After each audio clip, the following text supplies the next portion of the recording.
crafty community, this is Sherry. I have a project share for you. Like a lot of YouTube crafters, I made an embellishment box. Now, the first time I made an embellishment box was back in, I think, November of 2017. I had seen Sabrina Ann making them, and she got the idea from another Sabrina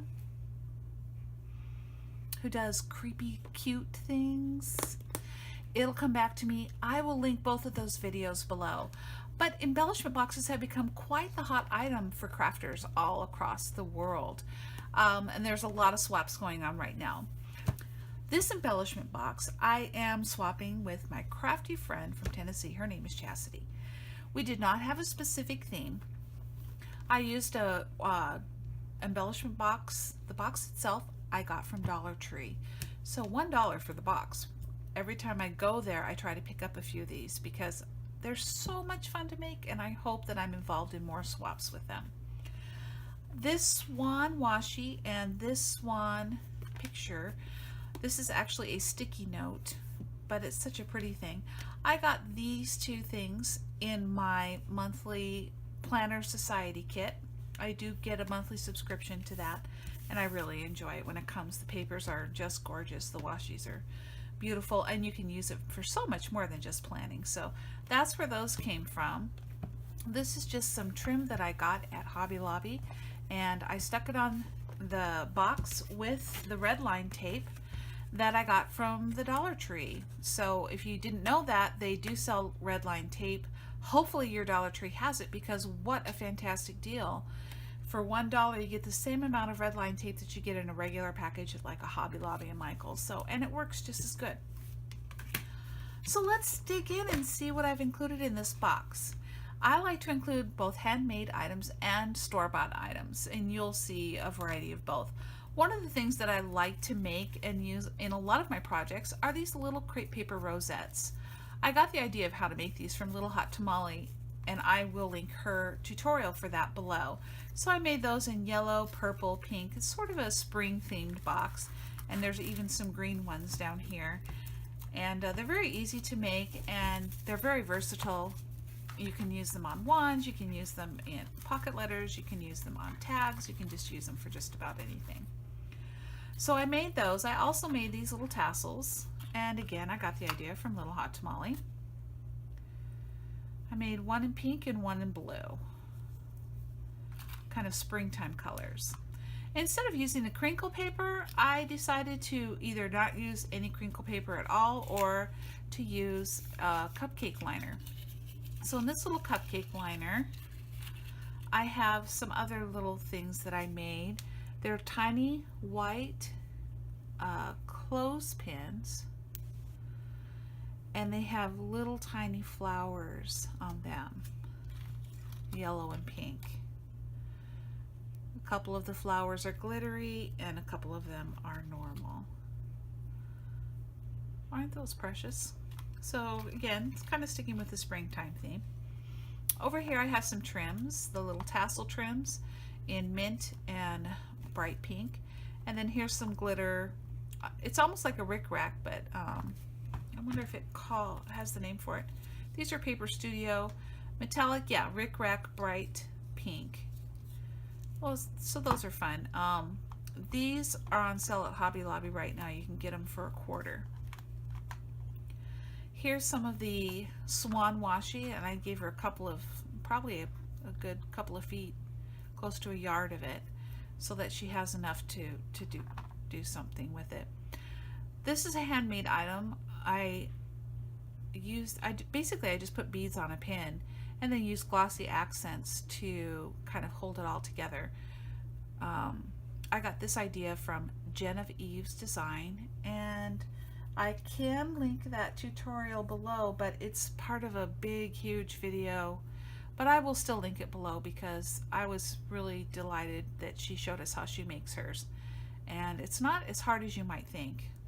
But anyway, these are neat. You can stick them in a lot of projects or whatever. It's kind of like a hat pin or something. I included a couple of different kinds of eyelash yarn, the white and then the blue and green. I like using eyelash yarn in lots of things. Here's some butterfly stickers. They have the puffy sticker on the back so that they stick up from your project and you have a little dimension, and they're layered.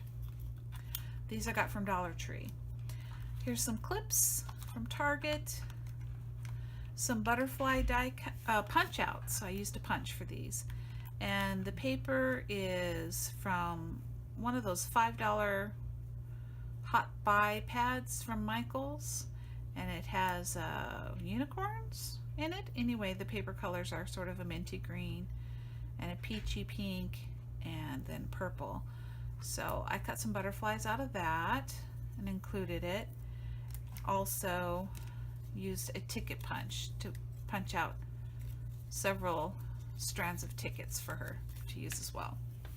And then I included some pearls and some beads that she could use to make her own pin should she want to do something like that. You can put them on tassels, you can just, you know, there's lots of things you can do with little pearls and beads. So here's just some die cut items that I made.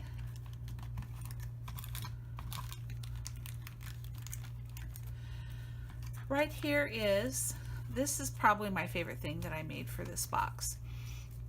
This paper is from the Maggie Holmes Maggie Holmes Bloom collection.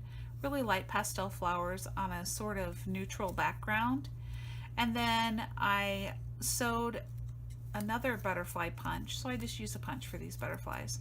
I sewed another butterfly punch cut from polka dotted vellum paper to the top of it.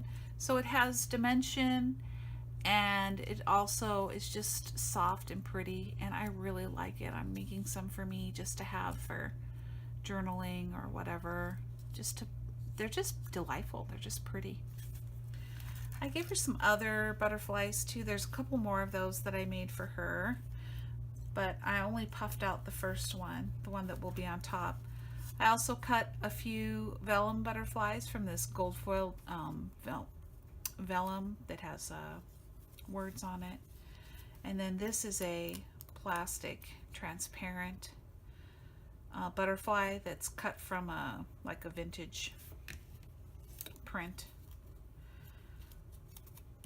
So here the butterflies, they stick with the spring thing. Spring is almost over. It feels like it's taking me a while to do this. So I used those pretty star papers to make some flowers, and I just used a punch. I have so many of these larger diamond bling stickers, and anything I can do to start using those up will be good. These are kind of cool looking, and they can be used, and they coordinate, like I said, with the paper, so that's kind of cool. In this little cupcake liner, these are actually buttons, but I figured she could use them as charms or something like that. I like the dimension on them, and the colors were perfect. I got them at Hobby Lobby, and they glimmer too, so that's really sweet. I thought that was a pretty good find.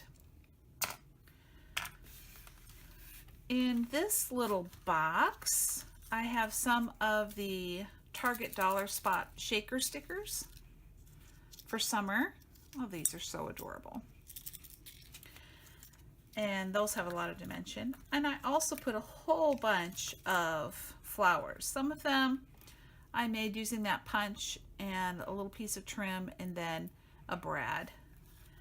The rest of them I just took from my stash. So they're paper flowers, but they have a fabric feel to them. And they're in various colors too. Pink, purple, and then that sort of teal color. Teal, blue, green. So this box is just loaded with all kinds of little goodies there. Here's some of the trim that I put on the outside. Here's another tassel that I made with this big pink paper clip. I really like this. And I included a sequin mix, sort of like mermaid colors or underwater colors. And these are star-shaped glitter that are sort of an iridescent green. And here's some teeny tiny buttons. My friend Chastity collects buttons, so I thought buttons would be a nice addition. And these are little bitty ones in pastel colors, which goes with the theme. In the last box here, I used tulle and my die cut machine to make some of these hearts. I've discovered that this glitter tool is, for some reason, easier to make die cuts out of than this. I'm not sure. I think the glitter maybe gives it a little more stiffness, maybe is the word I'm looking for. And so it cut out better. So that's why we have more of those than we do the other. And then I use some cupcake liners to make these little flowers. So, you know, there's handmade items and then there's not handmade items. And if you decide to make one of these, you can go either way, or you can do what I've done, which is combine both handmade and not handmade. A lot of crafters are doing smaller boxes too, which I love. Anything that's small or miniature, I love it even even more than the regular size stuff. So but what fun these are to make. If you haven't made one yet, just do it. It's so much fun. You will not regret it, even if you make it and just hoard it for yourself. It's fun to pull together some embellishments and have them all on a theme. And then, you know, when you get ready to do a project, you can sit down, open up your embellishment box and have your paper, and you're good to go. And your project goes quickly, and you know, everything you need is at your fingertips. So these are a ton of fun. Well, I hope you liked this project. Share if you did. Please give me a thumbs up. Welcome back, those of you who are returning subscribers. And if you're not a subscriber but you enjoyed the video, please hit the subscribe button. There's more where this came from. I hope you find some time to be crafty and get in some of that craft therapy. Bye-bye, everybody.